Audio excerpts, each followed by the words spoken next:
I'm Ed McElhenney, by the way. I am, if you were here last year and the year before and the year before, you might remember me. I have been designated by Connie, and Connie is typically out here right now. She's at a board meeting, but Connie has designated me as the moderator for a large majority of the Warbirds in Review. So I'll say now, welcome to Warbirds in Review 2024. We've got a great program ahead of us, 2 shows a day basically through Saturday, and we're starting, as you can tell, with these L-birds over here. We've got 2 L-5s, and we'll get into that here in a minute. But Connie has also given me some verbiage to read here, and I've already thanked Teresa, so we can end the living history guys. There they are. Thank you very much for what you've done. And they're back every day, I want to say, also, so you'll get a chance to see them. And we do have some great shows this year. So Connie has said, on behalf of Connie Boland, Warbirds in Review founder, coordinator, and executive producer, welcome, sure. It is the Warbirds of America 60th anniversary this year, which I didn't realize until I read this. And I went, wow, but it's the 21st year of Warbirds in Review. And what we're doing is, again, same thing that you see written on the concrete here, history, heroes, and heritage. And that's what we're honoring. She says here, 21st year of displaying significant historical aircraft alongside the people who own, maintain, and fly them. Starting from humble beginnings, the presentations have developed into world-class presentations for you here in the audience and people around the world to enjoy. She has harassed me a little bit. She says, hey, I've made you famous. Last year, we had over 6 million views online of this presentation. So indeed, she has made me somewhat famous. Specifically, we want to thank the people who provide these aircraft, those aircraft, and those aircraft to make these presentations possible. But more importantly than that, we've got a couple people, and I don't think they're here. Ron and Diane, I think they're still working on a hell diver right now. But Ron and Diane Fagen are the owners of the Granite Falls Museum up there. It's the Fagen Fighters WWII Museum. If you've never been there, I'll tell you now, I've been there many times, and it rivals the Smithsonian. It is absolutely spectacular, and the airplanes that they have and vehicles that they have all work. They drive, they fly, and it is something of great consequence. Anyway, if you see them, Ron and Diane, they also, hey, gave us that building back there. So they are great benefactors of this presentation. Another guy we need to thank is Jim Hagedorn, ScottsMiracle-Gro, personal friend, known him, in fact, grew up in my hometown way back when, if you believe that. And he'll be here, I think, either this afternoon or tomorrow. P-50...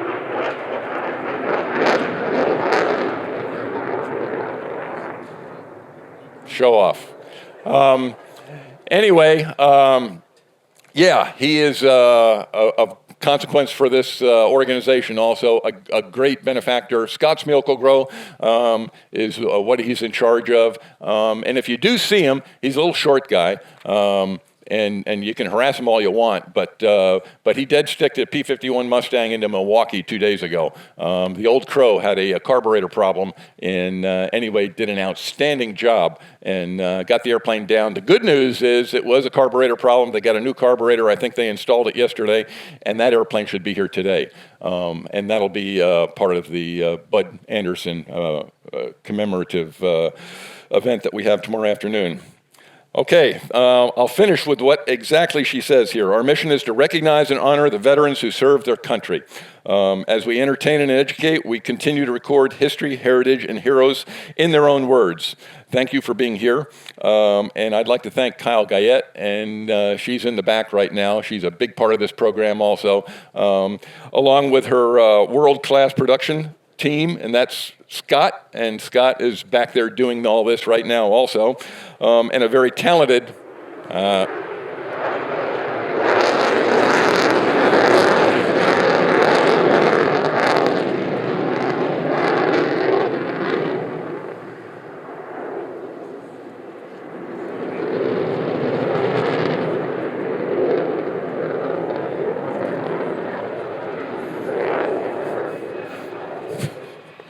All right, thank you. Yeah, he does it because he can.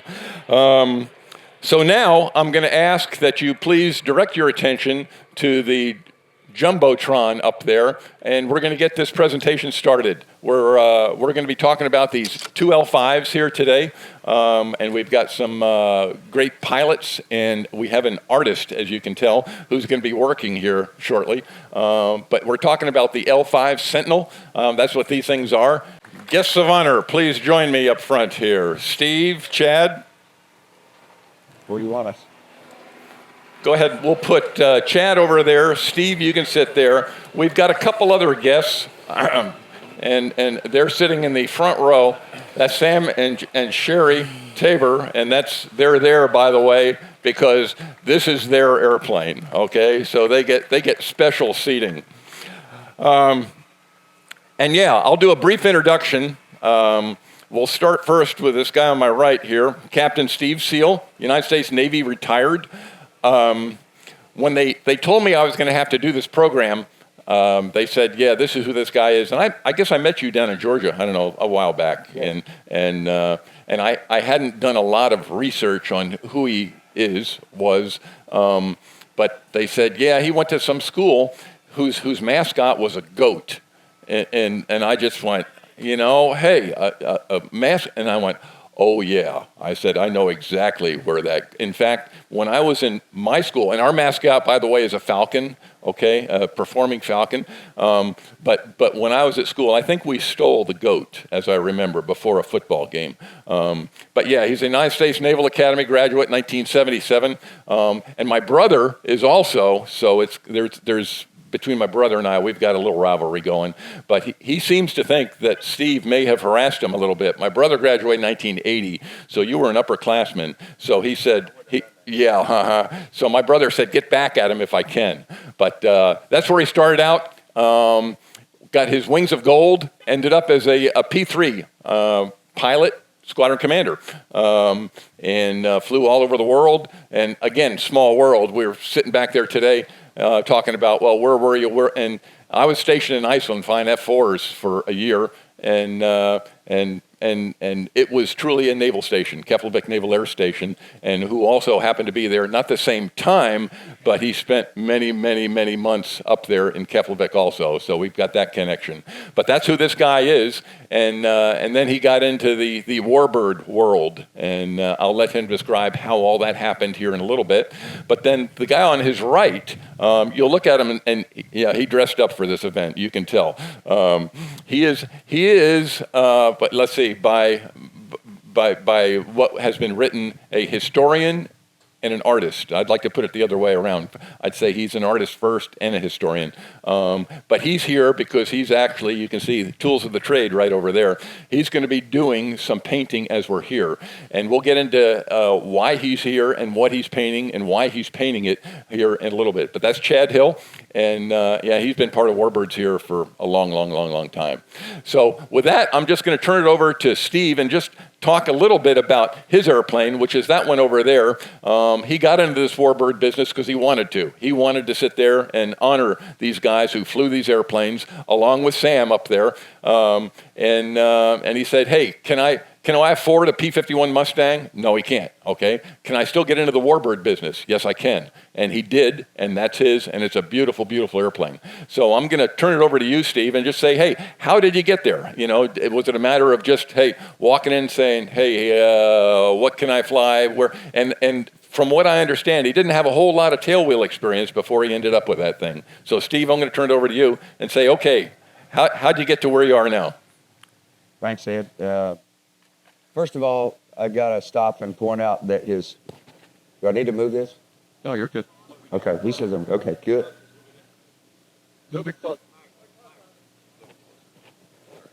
How's that? That's good. Okay, I'm used to having one that you're sort of chewing on in the airplane because you've got so much noise in an L5 that you can't have it out here. You won't pick up anything. But I'm pleased to be here. I feel pretty humble, so if I screw this up, forgive me, because I come here to sit there and watch the cool guys from World War II, and so being up here to me is out of place a little bit for me, but I'll do the best I can.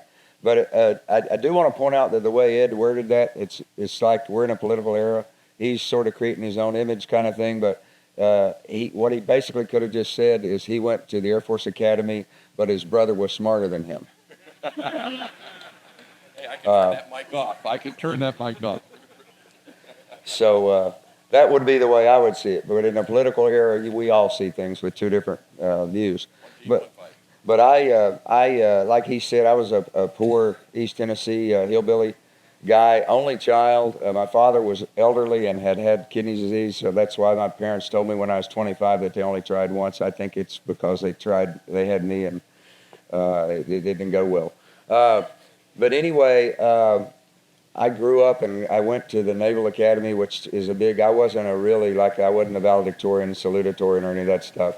They actually thought I could play football. As you can see, I'm way too big and too fast to play Division I college football. So I went there anyway. They did recruit me. I didn't play it down. I never dressed for a game, but I got an education there, and then I came out and wanted to fly fast things, like on fire and fast. The F-4, which he flew like 100 years ago, I had built models of, and I wanted to fly an F-14 or something. But I went into the P-3 community, made a career out of that. Went to Maine, married way over my head. I've been married 43 years to the same woman, and she allowed me to come here because she thought it was neat to have a plane with her name on it. If she gets to listen to this, her name is Beverly. She's not the Miss Beverly we're going to talk about, but her name is Beverly, so it really segued into how that worked. I was not a tailwheel guy, but I wanted to get into the work, so I did go out approximately 11 years ago, let's say, and got a tailwheel endorsement. I had 4,000 hours of pilot and command time, probably 6,000 hours of pilot time, but I wasn't a tailwheel pilot for sure, and I probably had less than 100 hours of single-engine small plane time. Got the tailwheel endorsement, talked to a guy named Sam Tabor over there. Sam is a guy that works on planes. Tab Air up here is famous for all Warbirds, they call Sam, but I was told to call him and get in touch with him, and he would know about L-5s. I think there was one for sale. And back when, if you go back 9 or 10 years, I forget what this was listed for, I honestly do. I know I could go back. I think it was listed at something like $38,000 or $40,000. Sam knew the plane a little bit. We did a pre-buy. I came to East Troy where he's based and rented a car, and we headed down and looked at the plane that I think Courtesy had it. And I looked at it and said, well, that's cool. That would be so cool to own a plane painted like this. I'm not thinking about how the thing flies or anything, but Sam tested it out and said, yeah, it's not bad. And he said, let's offer him this much. And he actually, he said, offer him this because it's this and this and this and this. So, and this is about normal people owning Warbirds. They've done that here once before, but an L-4 and an L-5 has a tremendous history in World War II. Lots of young men went up in these things alone. It's one thing, because I've done both. It's one thing to go up in a formation of 38 P-51s and fight the Germans or the Japanese. These guys were alone almost all the time, and they were going out to find guys that would shoot at them. Not to shoot at them, but they did, and then they would call in artillery, or they would go and pick a downed pilot up like Sergeant Houston did in Miss Beverly behind enemy lines. Probably landed in a place that even some of us would not want to land in, and got it back in the air with Japanese all over the place in New Guinea. And he got a Silver Star for that. That's the guy. That's what we're trying to honor here is the kind of planes and what these guys did, because we forget about so many of those people. I just saw somebody. I married the best way over my head. Can't trade, she might trade me in, and I've got 2 children. I've got a son who's a naval aviator. Couldn't have a better son, so she knows how to raise kids. And I have a daughter who's given us 3 grandgirls, who's a nurse practitioner. So my wife knew how to raise kids and tolerate pilots, and she don't like aviation that much. So that's why I'm able to do stuff like this, is because I have a tolerant spouse and But anyway, back to the airplane. I went out, made an offer. They sold me the plane, I think, it might have been around $30,000. Sam took it up to East Troy to sort of do a quality assurance. There was one little electrical thing that he said, we ought to change this because, it was a pretty minor thing.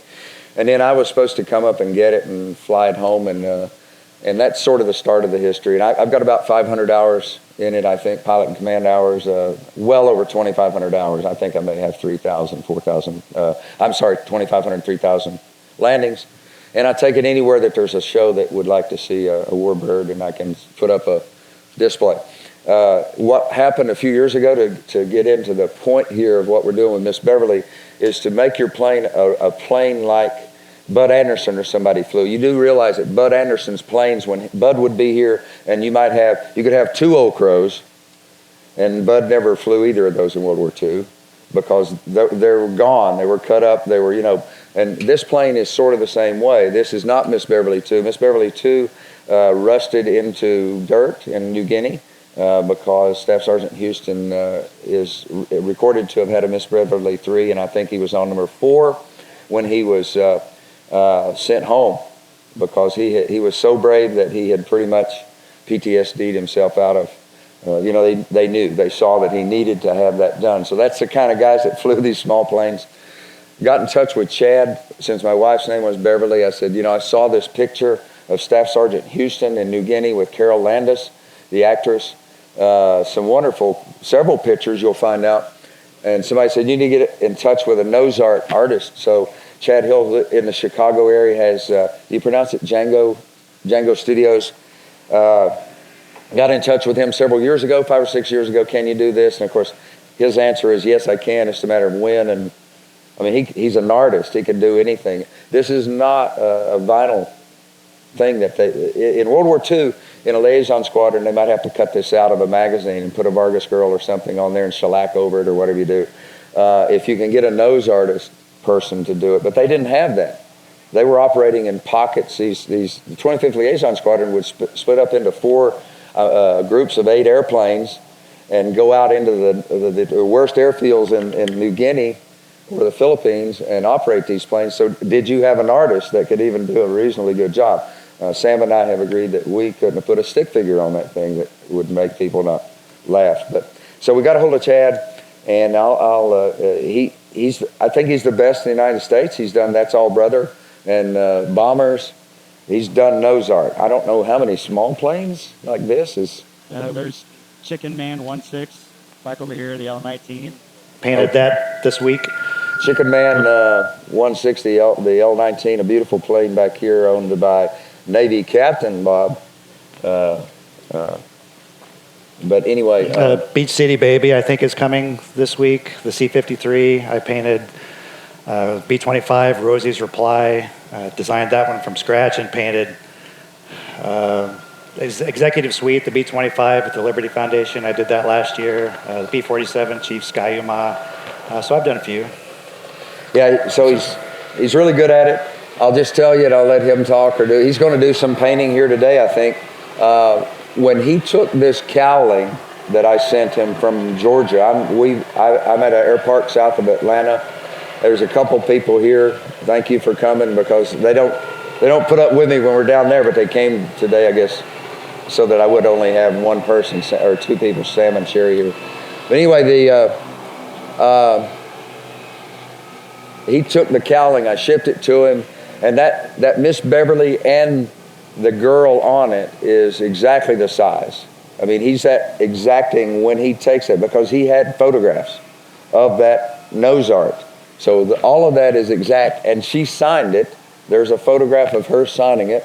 Oh, it's not back there, but she actually signed it, and he's got her autograph on there just copied as it was. So this is really replicated to the nth degree to make her Miss Beverly. Too, and again, to honor Carol Landis, he knows more about her than I do, but Carol Landis was a beautiful actress, very young. When World War II started, she was like 21 years old, and when we entered World War II, and she was, Carol was one of the best people to go on USO tours because she interfaced with the troops. She was most gorgeous. One of the statements about her was she was the most gorgeous in the face and her figure actress that this guy had ever seen on the Jack Benny USO tour. she was the perfect girl, but she was very young. She would commit suicide, unfortunately, at age 29 after the war, because it's reported she didn't want to turn 30, but Chad has read more about, she was afraid of turning 30 and not being an actress anymore, but wonderful person. But the key that I'll leave you with there, that why I like the Carol Landis input, is Carol Landis would go home after a USO show after having diseases. She had a amoebic dysentery, amoebic dysentery, which you can't hardly get rid of or say back in those days. And she would sit at home and write hundreds of letters to young soldiers that had given her their address. And Chad, tell us what you're going to paint. What are you going to do, and expound upon the history, if you will. Well, I should probably back up and start from the beginning. So my name is Chad Hill from Django Studios. I've always loved World War II planes. My dad took me to air shows, my uncle. They were both in the Air Force, my uncle in Korea, my dad in Vietnam. And so I grew up really going to things like this and just loving the airplanes. And I noticed the artwork, and I always drew cars and planes as a kid. My mom taught me how to draw. And so as I studied the books for the airplanes, I was drawn to the artists. And, the first naked girl I ever saw was on the side of a B-29.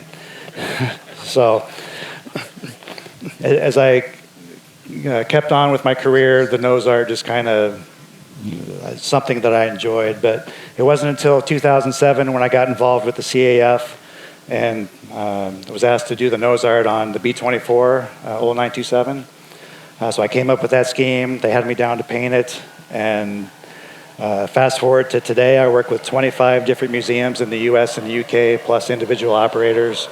You'll see lots of my T-shirts walking around the event. There's a Tora Tora one that I did.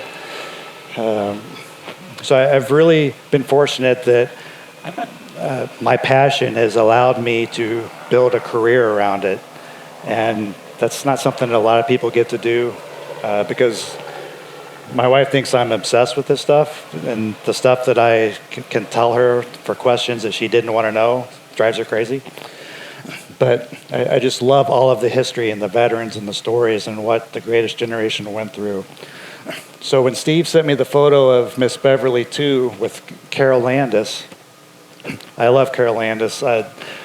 My wife and I met swing dancing, so the whole 40s thing, I used to do reenacting, just that whole era I love. So I've studied a lot of that era, watched the movies, and Carol Landis was always an individual that I was drawn to because she's obviously gorgeous. She did 2 USO tours. The first one she did in Europe, and they ended up making a movie about it. She came back, she wrote a book about the experience, and then the book was so well received that they made a movie about it called Four Jills in a Jeep that starred her with Betty Grable, Martha Ray, and another actress, I forget her name. But she then, after she got back, they started planning the second USO tour, and they left with the Jack Benny Troupe in July of 1944, and they went all over the Southwest Pacific, Australia, New Guinea, the Philippines. She got sick with pneumonia in August of 44. She got better from that. She was in the hospital for almost a month. Went back, did a ton of more shows. Went to places like the 90th Bomb Group, of course this squadron. And that's when she got amoebic dysentery, and it almost killed her. So she was really lucky that she survived that. But Jack Benny later said after the tour that when she did come back and wrote all of those letters after a 30,000-mile tour across the Southwest Pacific, that you wouldn't even know that she was this famous actress on all the movies and Sweater Girl and all this. She was just a lady who cared about the troops so much and wrote to all of the families that she had met while over there on the tour. And that's something that she was always remembered for, which is pretty awesome. So when I saw the photo of her standing next to the L-5, I got all excited because I didn't really know about that. I had never seen that photo before. That's when Steve suggested, well, maybe we should paint his plane as Miss Beverly and his wife as Beverly. As Steve said, the liaison squadrons was such a small group of people. They didn't have artists compared to the fighter groups and the bomb groups. Some bomb groups in the Pacific, like the 380th Bomb Group, they had 5 or 6 guys that painted planes. The 90th Bomb Group had 2 or 3. A lot of fighter groups had 2 or 3. Each fighter squadron had their own individual guy that would do their planes, and you could see the differences between the squadrons, but not out there, not out in the middle of nowhere in the jungle where they're taking off. And they were lucky to have the Esquire magazine that they used to cut out the picture that ended up on here. And so they cut out the picture. Somebody crudely painted Miss Beverly to away they went. So when Steve brought this idea up, we knew we weren't going to glue the Esquire onto the plane. And with the Carol Landis connection, I suggested we turn her into Carol Landis, that we can honor her and tell the story of what she did and with the squadron. So come up and see her in close in person. That's Carol Landis' face on the Varga girl from the Esquire magazine's body. And then across her chest there where she signed it, I've replicated the signature. So Steve shipped this cowling down to me, or up to me, and I took the gatefold and measured it, and in Photoshop I was able to come up with dimensions of where everything went to get it as close as I possibly could to where it would have been during the war. And so I painted the lettering, and then today I'm going to add the red on top of that to complete it. Outstanding. Thank you. All right, let's go into, and are you going to do that now? I mean, you can get into it whenever you want to, but I'll pump Steve here a little bit about the airplane. You acquired it. Do we know the specific history of this airplane, where it was and what it did? This airplane survived World War II, just like Sam's over here did, because it didn't go overseas. The plane serial number on the back there on the white tail is only about 130 numbers off production line of from the one that was Miss Beverly out in the Pacific. But this one was in Washington, and spent some time in the 59th Liaison Squadron. It ended up being more of a hack plane, it sounds like, down in Texas, although they did training down there, and pretty much stayed in the United States. After it was produced in 43, so it did have long enough to have a history of flying with the Army. And oftentimes when I'm flying this plane, I imagine, because what else are you going to imagine?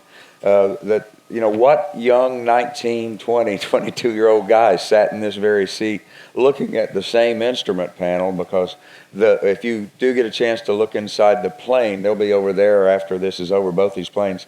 My instrument panel is pretty dang close to just straight stick World War II.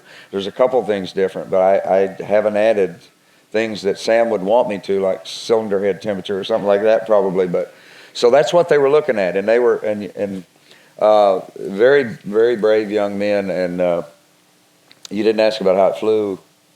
You haven't asked that question yet, right? We haven't gone there about what kind of how it flies. Yeah, well, no, we're not there yet. But before we go there, I want to ask Sam, and we got a mic for Sam. Yeah. How about the history of your airplane? Where did it come from? And let us know what it did. Well, World War II, same as Steve was pointing out, it was based in Brownwood, Texas, Wichita Falls, Texas, Waco, Texas, one place in one place in Oklahoma. It was there for pilot training for the liaison squadron stateside. Then when they were deployed overseas, they went ahead and were usually issued new aircraft in crates that they assembled in theater. So these were used as stateside training. This airplane was damaged in 1944. The right gear was taken off, and repaired, put back flying again. Came out of the military in Breckenridge, Texas. If everybody remembers Howard Pardue, that was his home area. And the civilian mechanic, that's the first signature that was signed into logbooks, brought it over, converted it from military to civilian. Spent much of its time in California in the civilian world, was with the San Bernardino Sheriff's Department.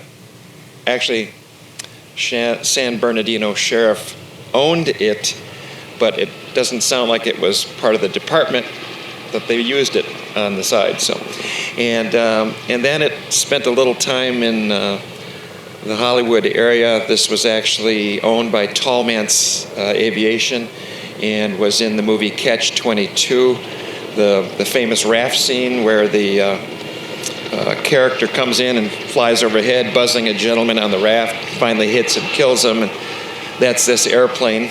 This same clip was used in Airplane 1 and 2, I believe, so we can sit and watch this airplane simulate a crash into a hill in numerous movies, but of course they didn't really do it. In about 1971, Tallman was doing an annual inspection, found some bad wood. The wing, we'll cover that later, but the wings are all made out of wood, and they basically shelved it, literally shelved it, put it upstairs, second floor of a hangar, and it stayed there until my old boss bought the remainder of the Tallman Museum, and then included in it was this aircraft, and I got it from him. So we got it in 1990, rebuilt it over a 10-year period, and she's been flying ever since, so. Sure. Thank you.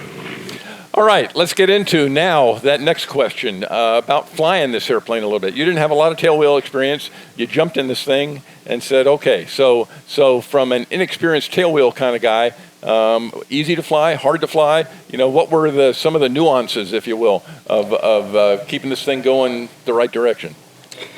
Well, part of a quick caveat about back to buying it. Of course, I asked Sam, can I fly this thing? I've got this many hours of tailwheel time. And he said, yeah, I think it's a pretty good plane on the runway, yada, yada. It's got a lot of power. You can do some things. So it really, I wouldn't know because it was my first tailwheel plane I owned. And I kept it together and not having to send it to Sam to put new wings on it or anything. But it flies great. I think anybody here, if you're a pilot, the thing about owning an L4 or an L5 is they're different. They're very different in their power and their weight. This thing weighs about 1,550 pounds, empty with no fuel, no people. You can run that on up to about 2,100 pounds pretty easily, and it still flies like a dream. I've had 2 300-pound plus guys in the back seat giving rides. You wouldn't want to probably do that in a Cub, an L4. So you've got a lot of good things going for you. It's got a lot of power. The downside is you can't see out front. I quickly named it the Corsair Trainer because if you ever get a chance to sit in a Corsair, you won't see anything out here. And this thing's got a high nose that blocks a lot of vision. So I had to get used to just watching what's sort of coming by on the periphery because otherwise you're just looking at your top of your cowl. But it flies into the air quite well. I think it's a good flying plane, man. It's when you get it up in the air, you can turn around a house and stay right over the house, and just every once in a while glance down at your speed. It's an awesome plane to fly, in my opinion. If you get a chance to buy one or fly in one, I highly recommend it. It can spoil you for a high wing plane. It's that 185, 190 horsepower engine will really come through to you. It'll climb some planes. I've flown with some dissimilar planes in formation, and it'll outclimb and do some things that you don't think of with some other planes. But how long did it take you to get here? Coming from south of Georgia, south of Atlanta, Hartsfield Airport, we had a lot of headwind. I was flying with a bird dog, so we stayed a little slow. Bird dogs, generally speaking, and this makes bird dog guys really pissed off. Bird dogs, really, when I set cruise power, I walk ahead of them. And so now some bird dogs can climb better than me. They put lots of different props on it. This is the kind of prop, when you see this prop, this is exactly what they had in World War II, as dimension-wise, by sensing it. But it took 7.5 hours to get down to DeKalb Airport,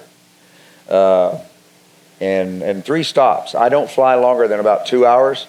The L-5 does like to drink gas, compared to some of your more modern Cessnas. Or some. What does that mean? How many gallons an hour at cruise? Well, it's got a slight modification so it don't run hotter, and that takes you a little more. But I think it's about 13 Gallons an hour? 13 gallons an hour when I'm cruising, and sometimes 13 and a half if it's not happy.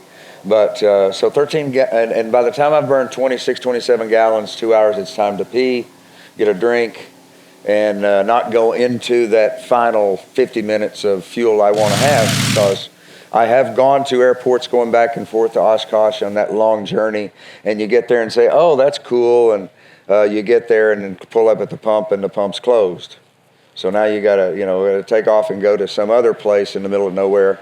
So I like to have enough fuel to say, okay, I can go 20 miles down the road to the next place. But it's a dream plane. It's got flaps. I'll make one comment. Sam also is very familiar. Sam told me how it would fly.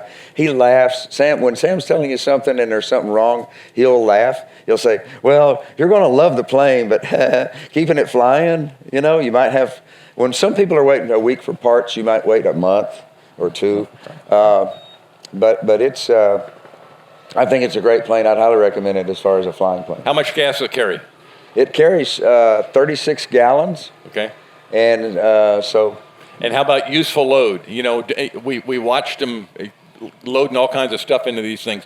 When they were flying them wartime, how much stuff could they put in the back? They were so spoiled, in my opinion. Sam might want to comment on this, or Chad either, because they were so spoiled by the power and stuff, they actually hurt themselves sometimes, because it's sort of a really good plane.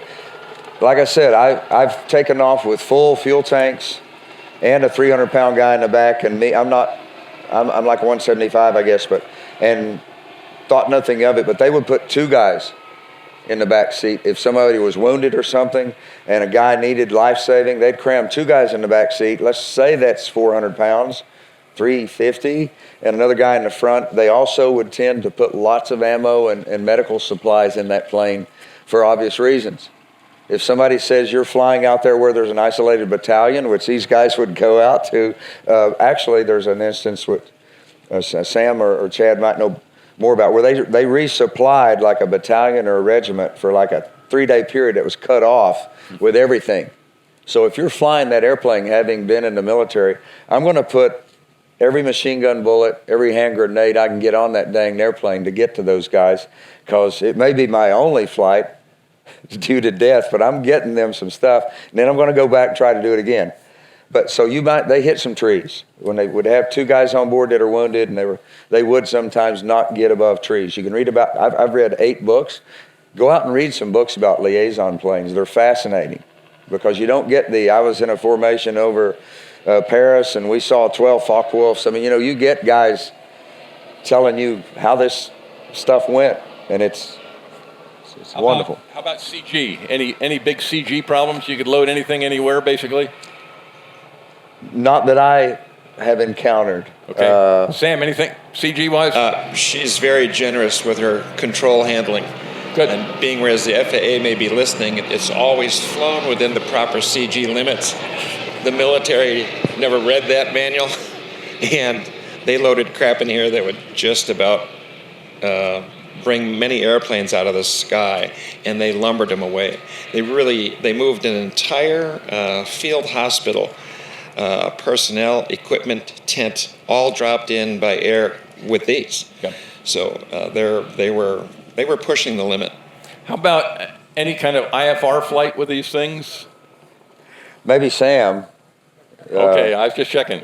Did you even have an attitude indicator? No attitude. Okay. All I've Ball, got is a and turn airspeed. needle and ball, and airspeed. No VSI. no fluff like that. It's basically your air. You know, what's your airspeed doing? And I don't want to fly into the clouds with a turn, needle, and ball as my main. I've been in the clouds a lot in my Navy work. I think that Delta Airlines they asked the question is, you know, you really have 1,700 hours of actual instrument time? And I said, more than that, I'm guessing, but, you know, and I also had 650 actual instrument approaches or something like that. So I wouldn't do that in this. I wouldn't do, just to save my life, I don't know what I'd do. I'd just try to keep it upright if I got in the clouds. So I stay away from clouds. I don't fly. But they didn't mean for them to, that they weren't built for that in World War II. Okay, I'm going to stop now, and what we're going to do is a quick walk around. And Sam, do you want to come out and join us for the walk around? We're just going to look at the airplane and look at some of the stuff that's on it, some of the nuances again, and then we're going to open up to questions after that. So let's start at the front, and you want to use your airplane or his airplane? Doesn't matter. Get with him too. Yeah. Oh, yeah. We see what Chad's doing over there. I don't know now. whether you've noticed, but he's got the M in Miss Beverly, and that is the way it was painted. He left that so that he could do this to bring it to perfectness of what was painted on the real one. And when he's out of the way, what he's done there in just the last few minutes makes that thing pop even more, that Miss Beverly thing. All right, well, let's leave him alone. Let's look at Sam's over here then and start at the front. Lycoming 435, 185, 190 horsepower, something like that. Is that right? Yes, that's correct. It was 185 during the war. FAA allowed us to change magneto timing, so they'll call it 190 currently. Okay. Six cylinders. Sir. Yeah, 6 cylinders, of course. But I read somewhere where they said these things would go like 7,000 hours between. I'm just telling you what I read. There are many terms for that. Bull hockey is one of them. No, that's not Okay. true. Yeah. Okay. So I was going to say I want an engine like that. Most of the side engine cases, when they would overhaul them, would stamp on the side the total time going forward. A lot of military was 500, 600 hours. Okay. But they were flown under conditions as you had seen. So we consider it a 1,200-hour engine with the original old valves, probably an 1,800-hour engine with the modern valves in it. So we've got about 1,200 hours on ours right now. Okay. Let's work our way around then. Sure. Go ahead, and then I'll let you keep going. General description. Steel tube fuselage, so like many airplanes, the skeleton is the 4130 chromoly tubing. That's the structure of the airplane. What makes it different than a modern Cessna, the wings are all made of wood, wooden spars, plywood covering. So please don't do what the owner is doing, but the bottom is plywood. If you do that with me. But the top is fabric, open fabric here, and the controls aluminum framed, and tail surfaces are the same way. The fixed surfaces are plywood covered in all wood, and frame covered control surfaces. So you can imagine when they were sitting out in the 50s and 60s, rain, wind, take the fabric out, lots of wood rot issues, concerns like that. Thank you. Sorry about that. So basically, it's a fragile plane for sitting outside. They don't sit outside anymore, so they'll last a long, long time. So. How about these funny slots in the front of the wing here? So they have fixed slots, making it a slotted wing. You'll see that on SBD Dauntless, TBM Avenger. A lot of the Navy planes had it, so it had a good airflow control over the ailerons at low speed. So it was designed to have excellent aileron control right above stall, so you could have lots of good hand control stick action. Sam, if I can interject, for all of you guys that fly, I think that may be the most dangerous thing about the plane is this plane is still flying while it's stalling. Oh, yeah. You've got control of it while you're dropping. So you've got to remember that this controls he's talking about would make you think you're still flying, but if you looked over at your altimeter, it's unwinding. So that's a little bit scary, but it doesn't. I've never had mine drop off abruptly, do anything like that. It gets docile, but it's a little weird to be flying and stalling. That's how they often came into these short strips. Right. They would take it right to the edge. When it stalls, it's a very easy, simple mush, very straightforward, no bad stalling tendencies. When I test flew mine first time, I went out to stall it, and it was kind of, it should be right around here. It happened, recovered beautifully. I went out to spin it a couple of flights later, and I gained about 1,500 feet, and I was never able to get it to enter into a spin, as what I was trying to do is get it to spin. And finally landed, talked with a couple of guys, carried a lot more power, and horsed it around and got about a spin and a half. And she's a real sweetheart when it comes to fly. What speed? How about a basic approach speed? Around basic approach speed around 70 miles an hour with standard weights, 60 mile an hour over the numbers. So, and for you not guys, look it up. So it's Army. And so the Army was always miles an hour, Navy was always knots. Yeah. Army plane. and flaps are manual? Manual flaps, okay. Correct. You had 2 degrees, 30 and 45. You didn't crawl out here to do it. There's a lever in the cockpit that allows you to do that. And other than that, standard conventional controls, stick and rudder and standard stuff. It was a recommended takeoff plane, recommended takeoff with half flaps. And I do that, and I think it takes off better. I have accidentally, is the FAA here? Oh, I was practicing a no-flap takeoff, and it does come into the air quite differently if you're used to half-flap takeoffs. I want to add, too, as Sam goes around, I've had so many people since I've owned my plane try to help me pick the tail up and turn the plane around somewhere. And as I told a guy this morning trying to help, I mean, wonderful people, I said, you got to trust me. Me and you can't pick that tail up. There's a handle like that on each side, and if Sam and I went and got on each side, we couldn't pick that tail off the ground. It's heavy tail. That's a lot of plywood and material back there, not a cub. Yep. This is basically an overgross cub sitting here when this thing is completely empty. So even though size-wise, function-wise, utility-wise, when they used it, 2 different ideas. The cub was light, kite weight, very similar, or very small in and out of short strips. This was more of a moose.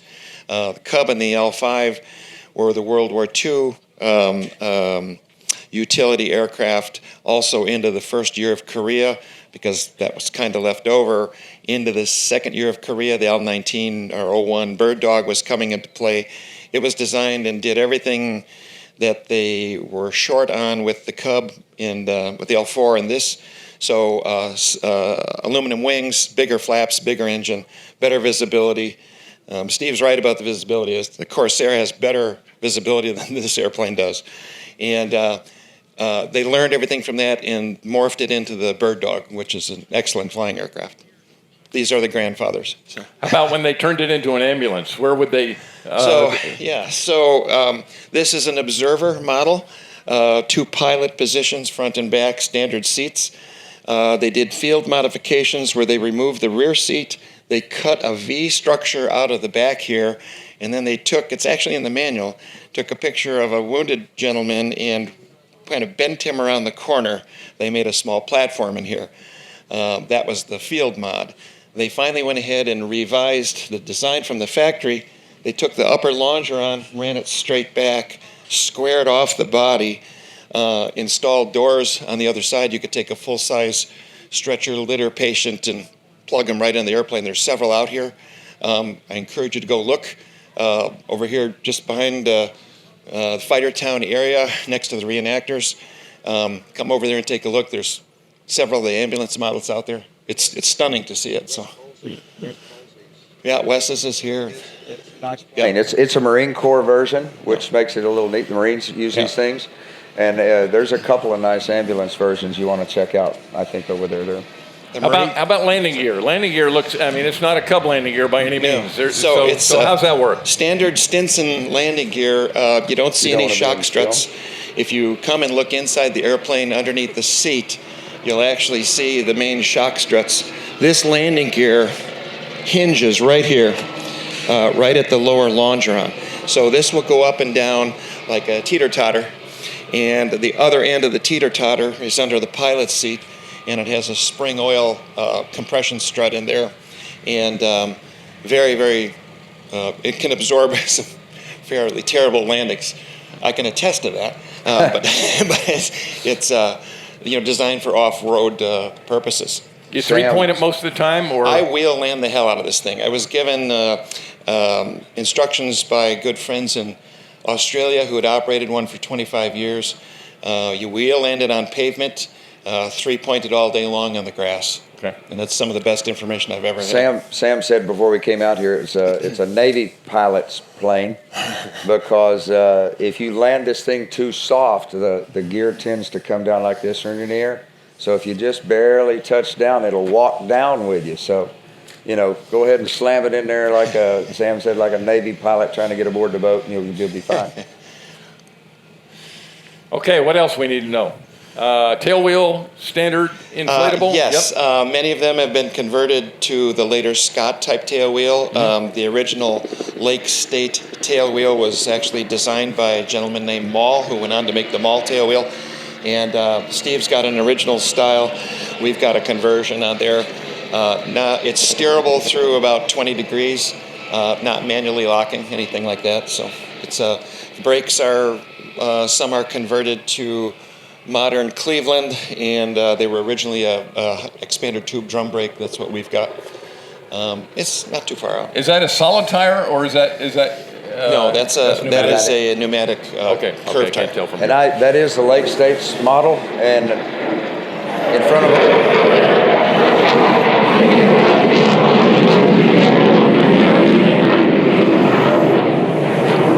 Sam will probably be doing a modification on my plane whenever he can work it in, because the Lake States thing was probably made, I think he told me this, to be landed on grass. Yeah, And my Australian friend said it was mediocre when it was designed and quickly wore down into crap. That's Australian terms, but you know what they're saying. Yeah. How about the paint job? You got a white tail. Was that standard? For us, that was easy. We wanted an authentic paint scheme. We wanted some visibility. 25th Liaison Squadron ended up having white tail on many of their aircraft. Areas that they were operating had very high kunai grass. And if an aircraft of just about any type went into it, it was very tall, would go in and plop over, the tail would stay supported by the grass, so you'd see the tail section sitting out. So they painted white just for visibility of that. There was P-47 Squadron did the same thing. And then the Guinea Short Lines was the nickname. Short Lines was a term for a commuter train back then, and it was formed in Australia, the squadron was, and they operated out of New Guinea first and later in the Philippines. And so the Guinea Short Lines with the kangaroo underneath it was kind of their motto. All right, I see my 5-minute warning sign here, so I'm going to stop right now, and I'm going to open it up to questions. And before you ask a question, make sure you got the mic in your hand, and then go ahead, and we'll get whichever expert to answer. So go ahead. We got one right.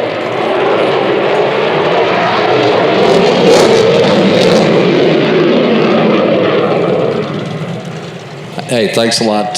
Can you talk, is this a bomb rack? And then also the antenna looks different.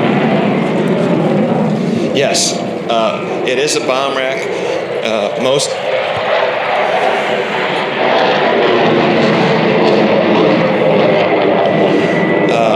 Most of you, or many of you, will recognize this stainless steel piece as the adapter between the bomb and the part that hangs on a bomb rack on a medium or heavy bomber. So it was an internal piece. We found a photograph that had one of these installed in the field. They were mounting cargo pods and different things on there, so they used it for external. So this is a replica of a field mod. We've never dropped any watermelons off of it, that I'll admit to. And then the antenna, it's a trailing reel antenna. As the name implies, there was actually you extended out the antenna to a different length and to dial in a frequency, and the reel is up inside of there. It's a long way from the old push-button handheld stuff. So The,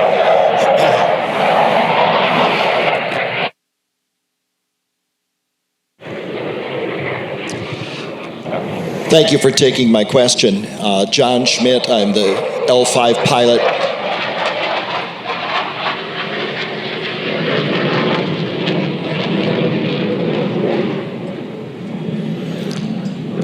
Thank you for taking my question. I'm John Schmidt. I'm an L-5 pilot with the Minnesota wing of the CAF. 2 questions. Number 1, why are those exhaust tips shaped the way they are? And number 2, where the gentleman is painting, there seems to be an extra pipe coming out of the exhaust. What is that for? The shape of the end is because that's what the engineers did, and they never told anybody. We don't know. It's just that way. It was a Stinson thing. Somewhere they came up with maybe there was a little bit of propulsion. We've never found an hard answer on that. What he's got there is the early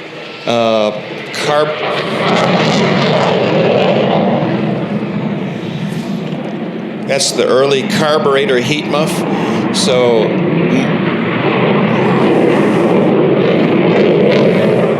much of that muff extended out, and the very front oval was open. It was an air intake as well.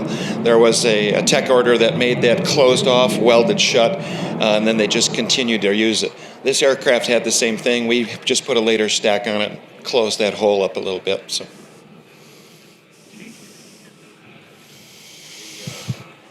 I was going to comment about this. We left out the part. There were guys who armed these things. If you hear, Bazooka Charlie was big up here. T-shirt Sherry's sporting there. A Marine happened to know about Bazooka Charlie, and out in the Pacific, and the Marines were flying these things. So he mounted bazookas under here. So he put 3 under each. On the wing struts, and went out and started firing bazookas at the Japanese. So the guys did.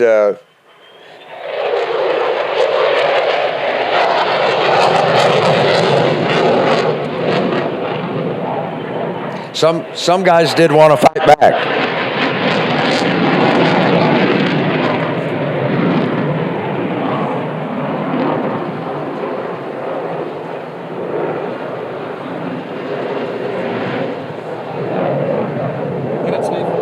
What's that?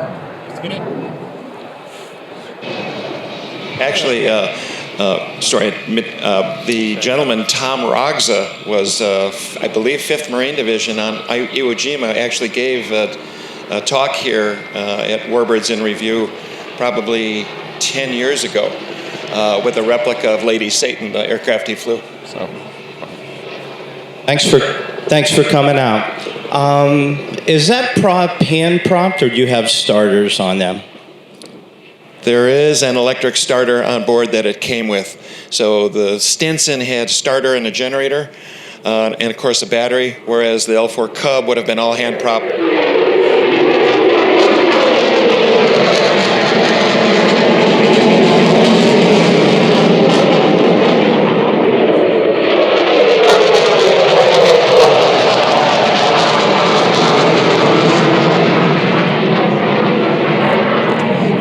These are very nice airplanes to hand prop. They're a good height. They don't start super snappy quick, so you can get a good swing and not get caught up in the propeller. Nice to have a starter, though. Yeah, I do, yeah. But when it doesn't work. All right, any other questions? All right, looks like we're doing pretty good. Thanks, everybody. Yep. Looks like Chad's getting near the end.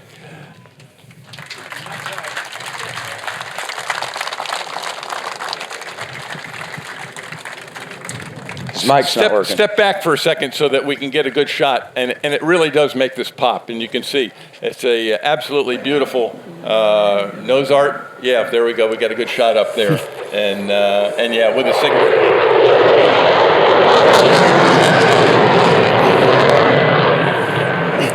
Yeah, you'll notice I had to.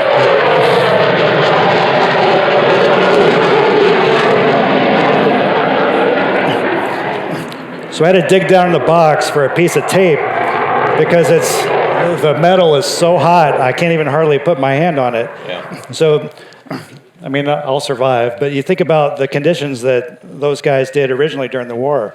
110 degrees out in the Pacific on the islands, sun bleaching down. A lot of the guys painted at night because it was so hot in the Pacific. But they painted nose art in the cold, in the hot, anytime they had chance in their off hours, whatever conditions, whatever paint they could scrounge, to personalize the planes for the guys risking their lives. The ground crews and the artists, they don't get a lot of recognition compared to the guys who did all the flying, but they busted their ass night and day, 24 hours a day to keep these planes in the air and keep them going for the mission so that their pilot would come back safely.